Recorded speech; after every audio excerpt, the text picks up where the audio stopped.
ಮುದ್ದು ಪಾಲಕರೇ, ಈ ಒಂದು ಕಾರ್ಯಕ್ರಮದಲ್ಲಿ ಈ ಕೇಂದ್ರ ಬಿಂದುಗಳಾಗಿರ್ತಕ್ಕಂಥ ಒಂದು ವಿದ್ಯಾರ್ಥಿಗಳು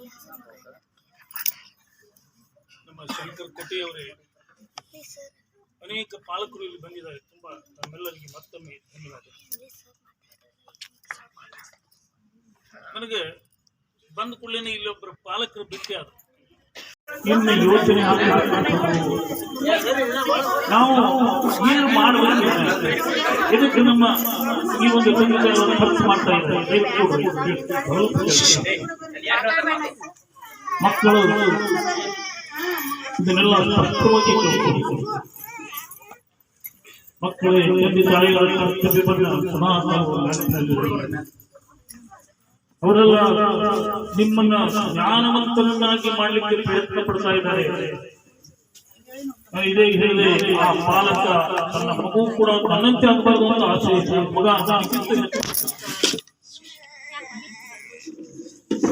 ಯಾಕಂತಂದ್ರೆ ಜ್ಞಾನವೂ ಆಗಿದೆ ಆ ಮಟ್ಟದಲ್ಲಿ.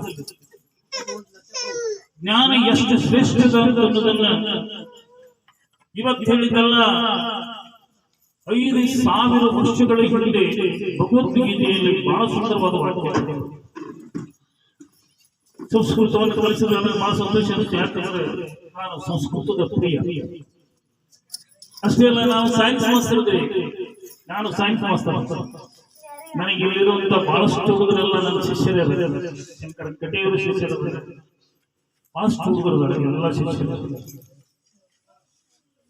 ನಾನು ಸೈನ್ಸ್ ಮಾಸ್ತರಿದ್ರು ನಾನು ತುಂಬಾ ಸಂಸ್ಕೃತ ಪ್ರಭಾವಿತ. ಯಾಕಂದ್ರೆ ಭಗವದ್ಗೀತೆ ಎಲ್ಲ ಸಂಸ್ಕೃತದಲ್ಲಿದೆ. ಸರ್ವಶ್ರೇಷ್ಠ ಜ್ಞಾನ ಇರುವುದೇ ಸಂಸ್ಕೃತದಲ್ಲಿ. ಅದನ್ನು ಇವತ್ತು ಕನ್ನಡದಲ್ಲಿ ಬಹಳಷ್ಟು ಬದಲಾವಣೆ ಮಾಡಿದ್ದಾರೆ.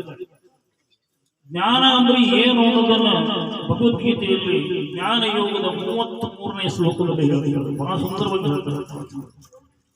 5,000 ವರ್ಷಗಳ ಹಿಂದೆ ಜ್ಞಾನ ಯಾಕೆ ಮಹತ್ವದ ಅಂತ ಹೇಳ್ತಾರೆ. ನೋಡ್ರಿ, ಅವರು ಹೇಳುವ ವಾಕ್ಯ ಎಷ್ಟು, ನೀವು ಪಂಡಿತರಾದ ವಿದ್ಯೆಯನ್ನು ಕಲ್ಕೋಬೇಕು ಅನ್ನೋದನ್ನು ಹೇಳ್ತಾರೆ. ಯಾಕಂದ್ರೆ 33ನೇ ಜ್ಞಾನ ಯೋಗದ ಶ್ಲೋಕ ಇದು. ಶ್ರೇಯ ದ್ರವ್ಯಮಯ ಜ್ಞಾನ ಶ್ರೇಯಾನಂದ್ರ ಶ್ರೇಷ್ಠವಾದ. ಏನ್ರಿ ಶ್ರೇಷ್ಠವಾದ ಅಂದ್ರೆ ದ್ರವ್ಯಮಯ ಜ್ಞಾನ. ದ್ರವ್ಯಕ್ಕಿಂತಲೂ ಶ್ರೇಷ್ಠವಾದದ್ದು ಜ್ಞಾನ ಅಂತ ಹೇಳ್ತಾರೆ. ಕೃಷ್ಣ ಅರ್ಜುನನಿಗೆ ಹೇಳ್ತಾರೆ, ಎಲೆ ಅರ್ಜುನ, ಬಿಲ್ಲು ಬಾಣಗಳನ್ನೇನು ಮುಗದಗಿದೆಯಲ್ಲ, ನಿನ್ನ ಜ್ಞಾನ ಸದ್ಯ ಅಷ್ಟು ಮಟ್ಟಿಗೆ ಬರ್ತೀನಿ. ಜ್ಞಾನ ಅಜ್ಞಾನ ಆಗಿದೆ ನಿಂದಿಗೆ ಸದ್ಯ. ನೋಡ್ರಿ ಎಷ್ಟು ಜ್ಞಾನ ಇದೆ. ಇನ್ನೊಂದು ಹೇಳ್ತಾರೆ, ಬಹಳ ಶ್ರೇಷ್ಠ ನಮ್ಮ ಹುಡುಗರಿಗೆ ಜ್ಞಾನ ಪಡಿಬೇಡಿ. ಸರ್ವಂ ಕರ್ಮ ಅಖಿಲಂ ಪಾರ್ಥ ಜ್ಞಾನೇ ಪರಿಸಮಾಪ್ಯತೆ. ಬಹಳ ಶ್ರೇಷ್ಠವಾಗಿದೆ.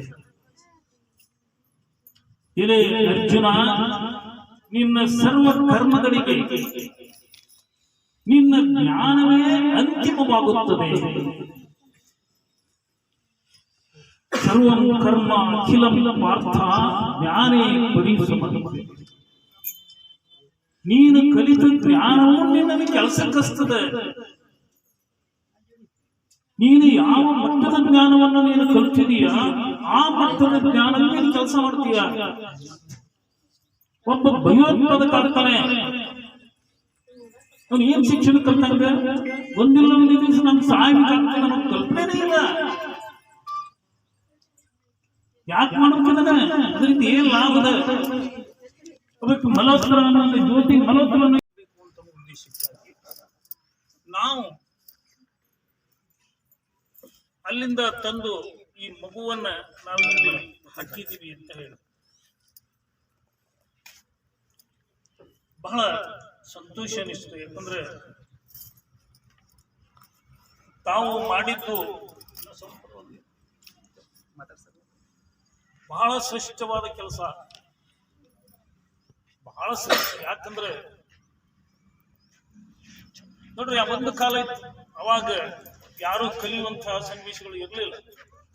ಹೆಣ್ಮಕ್ಳಂತೂ ಒಟ್ಟೆ ಕಲಿತಿರ್ಲಿಲ್ಲ. ನನಗೆ ಗೊತ್ತದ, ನಾನು SSLC ಇದ್ದಾಗ, 7ನೇತಿಗೆ ಇದ್ದಾಗ 12 ಜನ ಹೆಣ್ಮಕ್ಳು ಇದ್ರು. SSLCಗೆ ಬಂದಾಗ 3 ಜನ ಹೆಣ್ಮಕ್ಳು. ನಂತರ ಅವ್ರು PUCಗೆ ಹೋಗ್ಲೇ ಇಲ್ಲ. ಅಷ್ಟೊಳಗೆ ಅವ್ರನ್ನೆಲ್ಲ ಮದುವೆ ಮಾಡಿಕೊಟ್ರು. ಇವತ್ತು ಹಂಗಿಲ್ಲ. ಶಿಕ್ಷಣದ ಬಗ್ಗೆ ಅಪಾರವಾದಂತಹ ಒಂದು ವಿಚಾರಗಳಿದಾವೆ. ಬಹಳಷ್ಟು ತಲೆಯಾಗದ. ತಾವು ಯಾವ್ದಾದ್ರೂ ಚಿಂತೆ ಇಲ್ಲ, ತಾವು ಹಾಳಾಗಿದ್ರೂ ಚಿಂತೆ ಇಲ್ಲ. ಆದ್ರೆ ನಮ್ಮ ಮಕ್ಕಳು ನಮ್ಮಂತೆ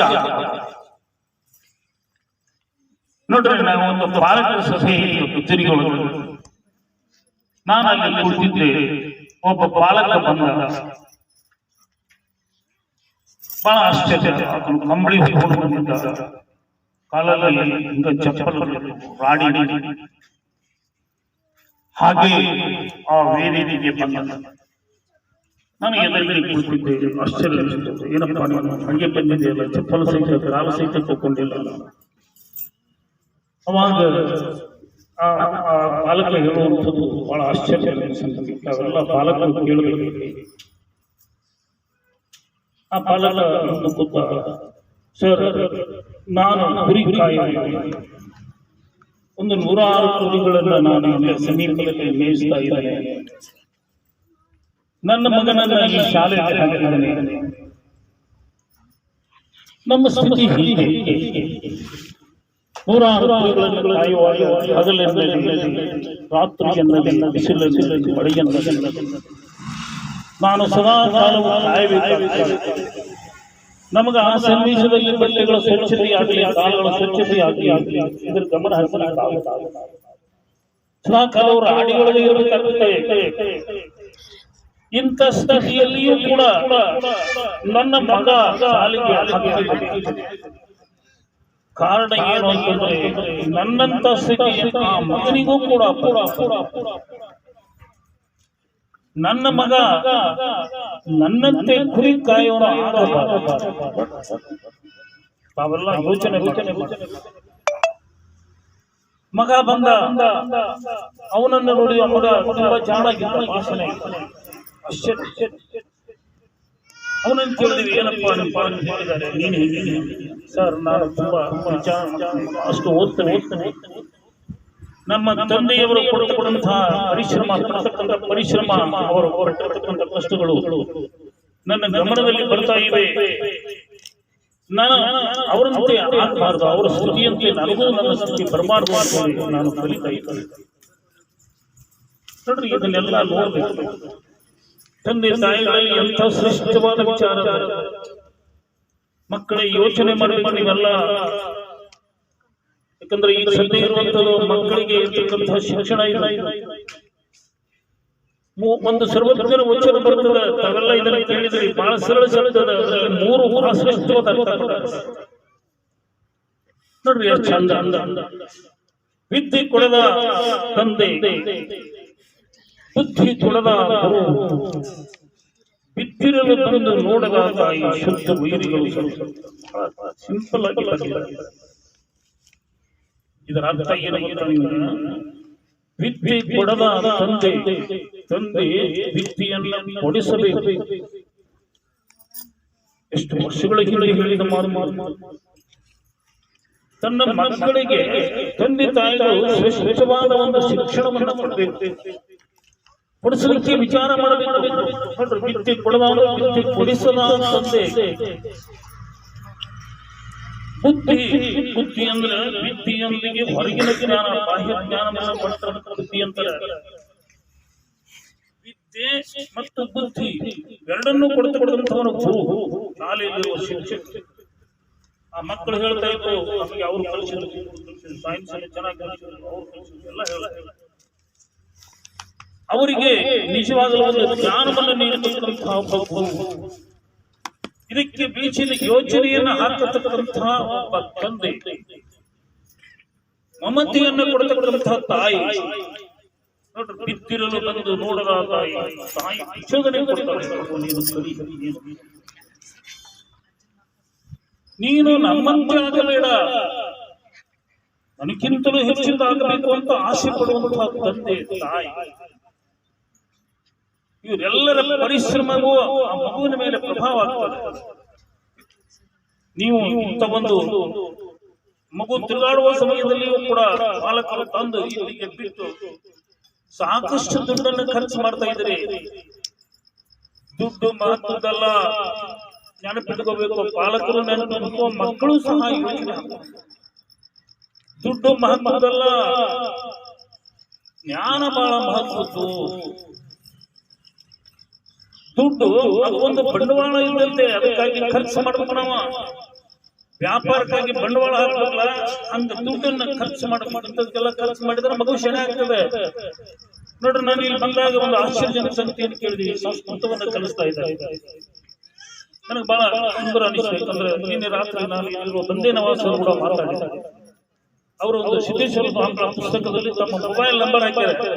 ಉಚಿತ ಸಂಸ್ಕೃತವನ್ನು ಕಲಿಸಲಾಗುತ್ತದೆ ಅಂತ ಹೇಳಿದ್ದಾರೆ. ಚಿಕೋಟಿ ಅವರು. ನಾನು ಅವರಿಗೆ ಫೋನ್ ಮಾಡಿದೆ, ಸಂಸ್ಕೃತ ಕಲಿಸ್ತಾರೆ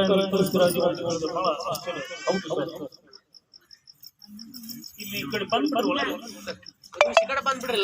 ತಯಾರಿ ಮಾಡಿದ ಶಾಲೆಯ ಶಿಕ್ಷಕರಲ್ಲಿ ನಾವು ಕೂಡ ಮಕ್ಕಳಿಗೆ ಮಂತ್ರನೇನು ಹೇಳ್ತಿರಲಿಲ್ಲ. ಮಕ್ಕಳೇ ಓದಿ, ನಿಮ್ಮ ಭವಿಷ್ಯ ನಿರ್ಮಾಣ ಆಗೋದು ಹಿಂಸೆ. ಚೆನ್ನಾಗಿ ಹೋದ್ರೆ ತಂದೆ ತಾಯಿಗಳ ಬಡವರದಾರ, ಅವರು ಪಾಪ ಕಷ್ಟಪಟ್ಟು ನಿಮಗೆಲ್ಲ ಕೊಡ್ತಾರೆ. ಆದ್ರೆ ನೀನು ಮಾತ್ರ ಕಷ್ಟಪಡು. 1 ರಿಂದ 25 ವರ್ಷಗಳ ಕಾಲ ಕಷ್ಟಪಡು, ಏನು ಸುಖ ಇಲ್ಲ. ವಿದ್ಯಾತುರಾಣ ಲಜ್ಜಾ ಸುಖ. ನೋಡಿ ಎಂತ ಸುಂದರ ಮಾತು. ವಿದ್ಯೆಯಲ್ಲಿ ಆತುರನಾದವನಿಗೆ ಲಜ್ಜೆ ಇಲ್ಲ, ಸುಖ ಇಲ್ಲ. 25 ವರ್ಷಗಳ ಕಾಲ ಮಕ್ಕಳೇ ತುಂಬಾ ಕಷ್ಟಪಡಬೇಕು. ಕಷ್ಟಪಟ್ರೆ ಒಂದು ದೊಡ್ಡ ಉದ್ಯೋಗ ಸಿಗ್ತದೆ, ಶ್ರೇಷ್ಠವಾದ ಉದ್ಯೋಗ ಸಿಗ್ತದೆ. IAS ಅಧಿಕಾರಿ ಆದ್ರಿಂದ DC ಆಗ್ತದೆ. 3-4 ವರ್ಷಗಳ ಪಗಾರ, ಬೇರೆ ಉತ್ಪನ್ನಗಳು ಬೇರೆ ಮಂದವ. ಇಷ್ಟದ ನಂತರ ನಿಮಗೆ ಕಷ್ಟ ಆಗ್ಬಾರ್ದು ಹೇಳಿ ನೋಡೋಣ. ಬಡವನ ಮಕ್ಕಳು ದೊಡ್ಡ IAS ಆಗಿದ್ದಾರೆ. ಅಬ್ದುಲ್ ಕಲಾಂ ಪೇಪರ್ ಮಾರುವಂತ ಒಬ್ಬ ವ್ಯಕ್ತಿ. ಇವತ್ತು ನರೇಂದ್ರ ಮೋದಿ ಜಗತ್ತಿನಲ್ಲಿಯೇ ಸರ್ವಶ್ರೇಷ್ಠ ಪ್ರಧಾನಿ. ಭಾರತವನ್ನು ಇಂಥ ಒಂದು ಸ್ಥಿತಿಗೆ ತಂದು ನಿಂದಿರಿಸತಕ್ಕಂಥ ಪ್ರಧಾನಿ. ಚಹಾ ಮಾರ್ತಾ ಇದ್ದ. ಚಹಾ ಮಾರುವನ ಮಗ ಒಬ್ಬ ಭಾರತದ ಪ್ರಧಾನಮಂತ್ರಿ ಆಗ್ತಾನೆ. ಪೇಪರ್ ಹಂಚುವಂತವನ ಮಗ ಒಬ್ಬ ಭಾರತದ ರಾಷ್ಟ್ರಪತಿ ಆಗ್ತಾನೆ, ಮಿಸೈಲ್ ಮನುಷ್ಯ ಆಗ್ತಾನೆ. ಇದು ಅವರಿವರಿಂದಲ್ಲ, ಅವರಿವರ ಒಂದು ಒತ್ತಾಯದಿಂದಲ್ಲ, ಅವರಿವರಿಂದ ಬಂದದಲ್ಲ. ಇದು ಅವರ ಸ್ವಂತ ಪರಿಶ್ರಮದಿಂದ. 25 ವರ್ಷಗಳ ಕಾಲ ಕಷ್ಟಪಟ್ಟರು. ಇದನ್ನ ಕಷ್ಟಪಡ್ರಿ, ತುಂಬಾ ಕಷ್ಟಪಡಿ, ಓದಿ. ಕಷ್ಟಪಡೋದಂದ್ರೆ ಯಾವ 11 ತಿಂಗಳು ಹೇಳೋದಲ್ಲ, ಓದಿಸೋದು. ಹಗಲೆನ್ನದೆ ರಾತ್ರಿ ಎನ್ನದೆ. ನೋಡಿ, ಪಾಲಕರು ಎಷ್ಟು ಖುಷಿ ಪಡ್ತಾ ಇದ್ದಾರೆ. ನನ್ನ ಮಕ್ಕಳು ಚೆನ್ನಾಗಿ ನೀವು ದೊಡ್ಡ ಆಫೀಸರ್ ಆಗಿ ಮುಂದೆ ಅವ್ರನ್ನ ಬಂದು ನಿಂತರೆ ನಾವು ನೋಡ್ತೀವಿ ಯೂಟ್ಯೂಬ್ನಾಗ. ಅದು ತಮ್ಮ ದೊಡ್ಡ IPS ಅಧಿಕಾರಿಯಾಗಿ ಬಂದಾನೆ, ಒಬ್ಬ ಪೊಲೀಸ್ ಅಧಿಕಾರಿ ಬಂದಾನೆ. ಅವ ಮಗಳು IPS ಆಗಿದ್ದಾಳೆ. ತನ್ನ ತಲೆಯ ಮೇಲಿರುವಂತ ಕ್ಯಾಪನ್ನ ಅಪ್ಪಗೆ, ಪಾಪ ಅಜ್ಞಾನ ಮನುಷ್ಯ ಟೊಪ್ಪಿ, ಅವನ ತಲೆ ಮೇಲೆ ಟೊಪ್ಪಿಗೆ ಟೊಪ್ಪಿ ತೆಗೆದು ತನ್ನ ಕ್ಯಾಪನ್ನ ಹಾಕಿ ಅಪ್ಪ ಕಣ್ಣೀರು ಸುರಿಸ್ತಾನೆ. ಮಗಳೇ, ನನಗೆ ಆಗಲಿಲ್ಲ, ಇವತ್ತು ನೀನು ನನ್ನ ಹೊಲ ಹೋಗ್ಲಿ, ನನ್ನ ಮನೆ ಹೋಗ್ಲಿ, ನಾನು ಚಿಂತಿಸಲಿಲ್ಲ. ಇವತ್ತು ದೊಡ್ಡ ಅಧಿಕಾರಿ ಆಗಿದ್ದಿಲ್ಲ. ಬಹಳ ಹೆಮ್ಮೆ ಪಡ್ತಾವ ತಂದೆ ತಾಯಿಗಳು, ಹೆಮ್ಮೆ ಪಡುವಂತ ಪಾಲಕರಲ್ಲಿ ಅಂತ ಒಂದು ಮಕ್ಕಳು ತಯಾರ. ಕಷ್ಟಪಡಿ, ಹಗರಿಲ್ಲದು ರಾತ್ರಿ ಬೆಳಗ ಎದ್ದುಕೊಂಡಿರ್ಬೇಕಾಗ್ತದೆ. ನನಗೆ ಗೊತ್ತದ, ಬಡ ಮಕ್ಕಳು ನೋಡಿ ನಾ ಬಹಳಷ್ಟು ಆ ಮಕ್ಕಳು ದೊಡ್ಡ ದೊಡ್ಡ ಅಧಿಕಾರಿಗಳಾಗಿದ್ದಾರೆ. ಒಂದು ಹುಡುಗ ಚಿತ್ರ, ನಾನು ಸದ್ಯ ದೊಡ್ಡ ಅಧಿಕಾರಿ, ಕೃಷಿ ಅಧಿಕಾರಿ ಇದ್ದಾನೆ. ಆ ಹುಡುಗನ ತಾಯಿ ತನ್ನ ಗಂಡನ್ನ ಕರ್ಕೊಂಡು ಆ ಹುಡುಗನ ಕರ್ಕೊಂಡು ಹೊನ್ನಾಡ ಬಂದಳು. ಹೊನ್ನಾಡ ಶಾಲೆಗೆ ಹೆಚ್ಚರು. ಆ ಹುಡುಗ ಮೊದಲು ದೊಡ್ಡ ಪ್ರಭಾವಿತ ಆದ, ಕೇಳಿದ ಪ್ರಭಾವಿತ ಆದ. ಆ ಹುಡುಗ ಎಂಥದು, ಆ ಹುಡುಗ ಬಿಜಾಪುರ ಜಿಲ್ಲೆಗೆ ಫಸ್ಟ್ ಬಂದ. ಆ ಹುಡುಗ ಕರ್ನಾಟಕಕ್ಕೆ ಫಸ್ಟ್ ಬಂದ, ದೆಹಲಿಗೆ ಫಸ್ಟ್ ಬಂದ. ಇವತ್ತು ಎಷ್ಟು ಗಳಿಸ್ತಾ ಇದ್ದಾನೆ ಅಂತಂದ್ರೆ ನೋಡಬೇಕು. ಅನುವಾಡದ ಊರಿಗಿನ 25,000 ಜನರಿಗೆ ಇಡೀ ಊರಿಗೆ ಊಟಕ್ಕೆ ಹಾಕಿ ಮದುವೆ ಮಾಡಿದ. ಇವತ್ತು ಎಷ್ಟು ಎಕರೆ ಹೊಲ ಗಳಿಸಿದಾನೆ. ಇದಕ್ಕೆ ಕಾರಣ ಮಕ್ಕಳಿಗೆ ನೆನಪಿರಬೇಕು, ಜ್ಞಾನ ಗಳಿಸಿದೆ. ದೊಡ್ಡ ಅಧಿಕಾರಿ ಆಗಬೇಕಾದ್ರೆ ನೀವು ಗಳಿಸಿದ ಜ್ಞಾನದಿಂದ ಅಧಿಕಾರಿಗಳಾಗ್ತಾರೆ. ನೀವು ಗಳಿಸುವಂತ ಈ ಜ್ಞಾನ ಎಂಥದ್ದು ಅನ್ನೋದು ನೆನಪಿ. 25 ವರ್ಷ ಬರೇ ಈ 25 ವರ್ಷ ನೀವು ಕಷ್ಟಪಟ್ರೆ ಮುಂದಿನ ನಿಮ್ಮ ಜೀವನದ 75 ವರ್ಷ ಸುಖ ಅನುಭವಿಸ್ತೀರಿ. ಇದು ಬಹಳ ಮಹತ್ವ. 25 ವರ್ಷ ನೀವು ತ್ರಾಸ ತಗೊಂಡ್ರೆ 75 ವರ್ಷ ಸುಖ ಅನುಭವಿಸ್ತೀರಿ. ಇದನ್ನ ಉಲ್ಟಾ ಮಾಡಿದ್ವಿ ಅಂದ್ರೆ 25 ವರ್ಷ ಮಜಾ ಮಾಡಿದೀವಿ. ಓದಲಿಲ್ಲ, ಬರೀಲಿಲ್ಲ, ಯಾರು ಹರಟೆ ಹೊಡೆದಿವಿ, ಮೊನ್ನೆ ನೋಡಿ ಟೀಸಿಂಗ್ ಮಾಡಿ ಏನ್ ಮಗ ದೊಡ್ಡ IAS ಅವ್ರು ಇಷ್ಟು ಅಂತಿರ್ತಾರೆ. ಒಲೆಯಾಗ ಓದ್ತಿದ್ವಿ. ಒಬ್ಬ ನಮ್ಮ ಲೈಟ್ ಹಾರಿಸ್ತಿದ್ದ, ನಮ್ಗೆ ನಿದ್ದೆ ಬರಂಗಲ್ಲ, ಲೈಟ್ ಹಾರಿಸ್ಕೊಂಡ ನಮ್ಗೆ ಓದಿ ಕೊಡ್ತಿರ್ಲಿಲ್ಲ. ಅವ ಲೈಟ್ ಹಾರಿಸಿದವ ಅವೆಲ್ಲ ಅವ್ ಮಾಡ್ಕೊಂಡು ಬರೋದು ನಾವೇ ಲೈಟ್ ಹಚ್ಕೊಂಡು ನಾವೆಲ್ಲ ನೌಕರಸ್ಥರಾದೀವಿ. ಅವ ಇವತ್ತು ನಮ್ಮ ಮುಂದನ ಕುರಿ ಕಾಯ್ತಾನೆ. ನೋಡ್ರಲ್ಲ ಏನ್ ಕಾರಣಗಳಪ್ಪ ಇದಕ್ಕೆ. ಓದಿಲ್ಲ, ಕಷ್ಟಪಟ್ಟು 25 ವರ್ಷ ಕಷ್ಟ, 75 ವರ್ಷ ಸುಖ. 25 ವರ್ಷ ಸುಖ, ಇವಾಗ ಸುಖ ಅನುಭವಿಸಿದ. 75 ವರ್ಷಗಳ ಕಾಲ ಕಷ್ಟ ಅನುಭವಿಸಿದ, ದುಃಖ ಅನುಭವಿಸಬೇಕಾಗ್ತದ. ಮಕ್ಕಳ ಲಕ್ಷ್ಯ ಇಟ್ಕೋಬೇಕಿದ್ದಾನ. ಓದಿ, ಚೆನ್ನಾಗಿ ಓದಿ, ಬಹಳ ಚೆನ್ನಾಗಿ ದೊಡ್ಡ ಅಧಿಕಾರಿ. ಇದಕ್ಕೆ ಯಾವ ಜಾತಿ ಸಂಬಂಧ ಇಲ್ಲ, ಬಡವ ಶ್ರೀಮಂತ ಅನ್ನೋದಿಲ್ಲ.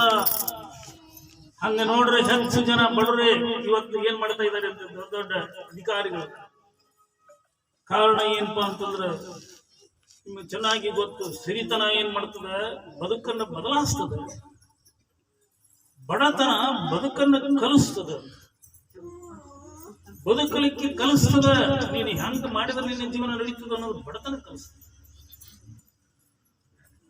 ಬಡತನದಲ್ಲಿಯೇ ದೊಡ್ಡ ದೊಡ್ಡ ವ್ಯಕ್ತಿಗಳಾದರು ಅನ್ನೋದಕ್ಕೆ ಕಾರಣ ಇದೆ. ಮೈಕಲ್ ಫ್ಯಾರಡೆ ಬುಕ್ ಬೈಂಡಿಂಗ್ ಮಾಡ್ತಿದ್ದ, ಜಗತ್ತಿನ ಸರ್ವಶ್ರೇಷ್ಠ ವಿಜ್ಞಾನಿ. ಅಬ್ದುಲ್ ಕಲಾಂ ಇದೇ ಹೇಳಿ ಬಹಳ ಬಡವರು. ಮೋದಿಯವರು ತುಂಬಾ ಬಡವರು.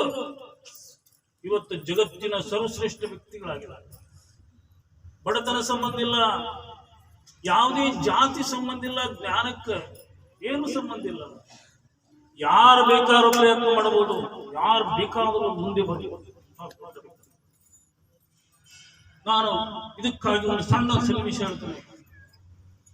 ಮಕ್ಕಳು ಕಲೀಲಿಕ್ಕೆ ಏನು ಬೇಕು ಅನ್ನೋದನ್ನ ಲಕ್ಷ್ಯ ಇಡ್ರಿ. ಇದ್ರೊಳಗೆ ಬಹಳ ಮುಖ್ಯದ ಇದು. ಬಾಹ್ಯ ಪರಿಸರ ನಮ್ಮ ಮೇಲೆ ಪ್ರಭಾವ ಬೀರ್ತದೆ, ಒಪ್ಪೋದನೆ. ನಮ್ಮ ಸಮಾಜ ಪರಿಸರ ಬೀರ್ತದೆ, ಬಹಳಷ್ಟು ಪರಿಸರದಲ್ಲಿ ಪ್ರಭಾವ ಬೀರ್ತದೆ. ಆದ್ರೆ ಮಕ್ಕಳು ನಿಮ್ಮದೇ ಆದಂತ ಒಂದು ದೃಷ್ಟಿಕೋನ ಇಟ್ಕೋಬೇಕು, ನಿಮ್ಮದೇ ಆದಂತ ಒಂದು ವಿಚಾರ ಮಾಡ್ಕೋಬೇಕು, ನಿಮ್ಮದೇ ಆದಂತ ವಿಚಾರಗಳಿಂದ ಮುಂದೆ ಬರ್ತೀವಿ. ಇದಕ್ಕೆ ಒಂದು ಬೆಸ್ಟ್ ಉದಾಹರಣೆಯನ್ನು ನಾನು ಪೇಪರ್ನಲ್ಲಿ ನೋಡಿದೆ, ಬಹಳ ಆಶ್ಚರ್ಯ. ಒಬ್ಬ ಒಂದು ಫ್ಯಾಮಿಲಿ ತಂದೆ ತಾಯಿಗಳಿದಾರೆ.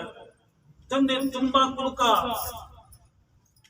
ಅವನಿಗೆ 2 ಮಕ್ಕಳದವ. ನೋಡ್ರಿ, ತಂದೆ ಕುಡುಕದನ, ಅವನಿಗೆ 2 ಮಕ್ಕಳದವ. ಕುಡದೇ ಬರವ ಮನೆಗೆ. ಇಂಥವೆಲ್ಲ ನೋಡ್ತೀವಿ ಸಹಜವಾಗಿ ನಮ್ಮಲ್ಲಿ ಸಮಾಜದ ಹೊರಗಡೆ ಬಹಳ 90ರಷ್ಟದ ಅದನ್ನ ಹೇಳ್ತಾರೆ. ಕುಡದೇ ಬರವ ಮನೆಗೆ ಬಂದ ಕೂಡ ಹೆಂಡತಿನ ಬಡಿಯವ. ಯಾವ ಮನೆಯಲ್ಲಿ ಕುಡುಕರಿದಾರೋ ಅವರ ಸಂಸಾರವಂತೂ ಹಾಳಾಗಿರುತ್ತದೆ. ಬರೀ ತಾನು ಹಾಳಾಗೋದಷ್ಟೇ ಅಲ್ಲ, ಇಡೀ ಸಂಸಾರ ಕುಟುಂಬವನ್ನೇ ಹಾಳು ಮಾಡ್ತಾನೆ. ನೆನಪಿಡ್ಕೋಬೇಕು, ಕುಡುಕನ ಆಗಬೇಡಿ. ಇವತ್ತು ನನಗೆ 70 ವರ್ಷದ ನನ್ನ ಶರೀರ ಎಷ್ಟು ಬೆಸ್ಟ್ ಅದ, ಇನ್ನೂ ಕೂಡ ಯಾವ ಜಡ್ಡು ಇಲ್ಲ. 70 ವರ್ಷ ಇಲ್ಲ ನನಗೆ. ನೆನಪಿದ್ದೀವಿ, 70 ವರ್ಷದ ಮನುಷ್ಯನಾನ, ಯಾವ ಚಟನೂ ಇಲ್ಲ, ಒಂದು ಎಲೆ ಅಡಿಕೆ ಹಾಕೊಳ್ಳಂಗಿಲ್ಲ. ನನ್ನ ಶರೀರ ಇಷ್ಟು ಬೆಸ್ಟ್ ಇರ್ಲಿಕ್ಕೆ ಕಾರಣ ಏನಪ್ಪಾ ಅಂತಂದ್ರೆ ನನಗೆ ಯಾವ ಚಟಗಳು ಇಲ್ಲ. ಶರೀರ ದೇವರು ಕೊಟ್ಟ ಕೊಡುಗಿದು. ಇದನ್ನ ನಾವು ಹಾಳ್ಕೊಟ್ಟು ಕುಡುಕನಾಗಿ ಬೇಸಿ ಕೆಟ್ಟ ಹೊಲಸೆಲ್ಲ ಮಾಡಿ ನಮ್ಮನ್ನ ನಾವೇ ಹಾಳು ಮಾಡ್ಕೋತೀವಿ. ಬೇಡ ನೋಡ್ರಿ, ಇಲ್ಲಿ ಕುಡಿದು ಬಂದಿರುವಂತ ತಂದೆ ಹೊಡಿತಾ ಇದ್ದಾನೆ, ತಾಯಿಯನ್ನು ಹೊಡಿತಾ ಇದ್ದಾನೆ, ಮಗು ನೋಡ್ತಾ ಇದ್ವಿ. 2 ಸಣ್ಣ ಮಗು ಕುಡಿದ ಬಳಿಕ ಮತ್ತೇನ್ ಮಾಡೋ, ತಾನು ತಂದಿರೋದು ಸ್ವಲ್ಪ ಹಣದಲ್ಲಿ ದೊಡ್ಡ ಹಿರಿ ಮಗನ ಕೈ ರೊಕ್ಕ ಕೊಡ, ಇನ್ನೊಂದು ಬಾಟ್ಲಿ ತಗೊಂಬ. ಆ ಮಗು ಹೋಗ್ತಿತ್ತು, ಬಾಟ್ಲಿ ತಗೊಂಡ್ಬರ್ತಿತ್ತು. ಆ ಮಗ ಸುಮ್ಮನೆ ಬರ್ತಿರ್ಲಿಲ್ಲ, ಅವ್ನು ಬರಾಗ ಅದರಾಗಿಂದ ಅವನಿಗೆ ಬಡದ ಬರ್ತಿದ್ದ. ರುಚಿ ನೋಡ ಅದು ಏನದ ಇರ್ತೈತಿ. ಸರಿ, ಇಬ್ರು 2 ಮಕ್ಕಳು ಕಲಿಸಿದ. ಸಣ್ಣ ಮಗ 2 ತನ ಸಾಲಿಗೆ ಹಾಕಿದ. ಸಣ್ಣ ಮಗ ಕೆಲವೇ ವರ್ಷಗಳಲ್ಲಿ ದೊಡ್ಡ ಅಧಿಕಾರಿ ಆದ, IAS ಆದ. ಅದೇ ಮನೆಯಾಗ ಇದು ದೃಷ್ಟಾಂತ ಸತ್ಯ ಘಟನೆ, ಇದು ಎಲ್ಲಿ ಸುಳ್ಳಲ್ಲ. ನಾವು ಹೇಳುದು ಯಾವುದೋ ನೈಜ ಇದ್ರದಲ್ಲ, ಬೇರೆ ಅದಲ್ಲ, ಸತ್ಯ ನಡೆದ ಘಟನೆ. ಆ ಮನೆಯೊಳಗಿನ ಇರುವ ಒಬ್ಬ ಹುಡುಗ ಕುಡುಕನಾದ, ಕೆಟ್ಟ ಕುಡಿತ, ದೊಡ್ಡ ಕುಡುಕನಾದ. ಸಣ್ಣವ ಅದೇ ಮನೆಯೊಳಗಿದ್ದ IAS ಅಧಿಕಾರಿಯಾದ. ಆ ಹುಡುಗನೇನು ಕೇಳ್ತಾರೆ, ಸಣ್ಣವನಿಗೆ ಕೇಳ್ತಾರೆ, ಅಲ್ವೋ ನಿಮ್ಮ ಮನೆಯಲ್ಲಿ ನಿಮ್ಮ ತಂದೆ ನಿಮ್ಮ ತಾಯಿ ಈ ರೀತಿಯ ಸ್ಥಿತಿ, ಒಬ್ಬ ಮಗ ಹಿರಿಯ ಅಣ್ಣನೇ ಕೆಟ್ಟ ಕುಡುಕ ಇದ್ದಾರೆ, ನೀನು ಒಬ್ಬ IAS ಇಲ್ಲ ಯಾಕೆ ಅಂತ. ಅವಾಗ ಆ ಸಣ್ಣ ಹುಡುಗ ಹೇಳ್ತಾನೆ, ಅಥವಾ ಮೊದಲನೇದವನಿಗೆ ಕೇಳ್ತಾನೆ, ಅಣ್ಣನಿಗೆ ಕೇಳ್ತಾನೆ, ಯಾಕೆ ನೀ ಹಿಂಗ್ಯಾಕೆ ಕುಡುಕಾದಿ? ಅವ ಹೇಳಿದ, ಏನಿಲ್ಲ, ನಮ್ಮ ತಂದೆಯನ್ನ ನೋಡ್ತಾ ಇದ್ದಿ, ಬಡಿತಿದ್ದ, ಹೊಡಿತಿದ್ದ, ಬೈತಿದ್ದ, 4 ಸುಳ್ಳು ಮಗನೇ ಅಂತ ಹೊಡ್ಯಾವ, ನಮ್ಮನೆ ಹೊಡಿತಿದ್ದ, ತಾಯಿಯನ್ನು ವಿನಾಕಾರಣ ಬಡಿತಿದ್ದ, ನನಗೆ ದಾರು ತರ್ಲಿಕ್ಕೆ ಕಳಿಸಿದಾಗ ನಾನು ತಿರುಗಿ ಬರ್ಬೇಕಾಗ ಏನ್ರಿ ಇರ್ತೈತಿ ಅಂತ ಹೇಳಿ ಮೊದಲು ಸಲ್ಸಾಪ್ ಕೊಡ್ಲಿಕ್ಕೆ ಚಾಲು, ಸಲ್ಸಾಪ್ ನೋಡಿದೆ. ನಂತರ ನಾನೇನ್ ಮಾಡಿ ಅಂತ ನಾನು ಕುಡಿಲಿಕ್ಕೆ ಚಾಲು, ಅದೇ ನನ್ನ ಚಟ ಮುಂದೆ ಅದನ್ನ ಅಂಟ್ಕೊಂಡು ನಾನು ಇವತ್ತು ಕುಡುಕನಾಗಿದೆ. ನನ್ನ ಜೀವನ ಹಾಳಾಗ್ತದೆ. ನಾನು ಯಾರಿಗೆ ಎಲ್ಲಿ ಕೆಲಸಕ್ಕೆ ಕರೆದ್ರು ಸಹ ಪ್ರಾಣಿ ಕುಡಿಸೋದು ಏನು ಕುಡಿದ್ಬೇಕನ್ನ ಬೇಡ,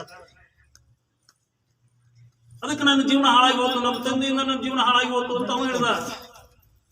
2ನೇ ಮಗನ ಕರೆದ್ರು, ನೀನ್ ಯಾಕೆ ಈ ರೀತಿ IAS ಆದಿ, ಇಷ್ಟು ಜಾಣ, ಫಸ್ಟ್ ಬಂದನ ಅಂತ ಹುಡುಗ, ನೀನ್ ಯಾಕೆ IAS ಆದಿ ಅಂತ ಕೇಳಿದಾಗ ಆ ಹುಡುಗ ಹೇಳ್ತಾನೆ, ನನ್ನ ತಂದೆ ನಾನು ದಿನಾಲು ಕುಡಿದು ಬರುವುದನ್ನು ನೋಡ್ತಾ ಇದ್ದೆ, ನನ್ನ ತಾಯಿಯನ್ನು ಬಡಿತಾ ಇದ್ದ, ವಿನಾಕಾರಣ ಯಾಕೆ ಬಡಿತಾನೆ, ಇದು ನನ್ನ ತಂದೆ ಕೆಟ್ಟ ಚಟದಿಂದ ನನ್ನ ತಾಯಿಗೆ ಬಡಿತಾ ಇದ್ದಾನೆ ಅಂತ.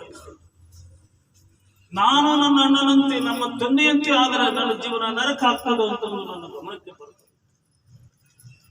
ಇವರೆಲ್ಲರಂತೆ ನಾನು ಆಗಬಾರದು, ಇವರನ್ನ ಬಿಟ್ಟು ನಾನು ಬೇರೆ ಆಗಬೇಕೆನ್ನುವ ದೃಷ್ಟಿಕೋನ, ನೋಡುವ ದೃಷ್ಟಿ.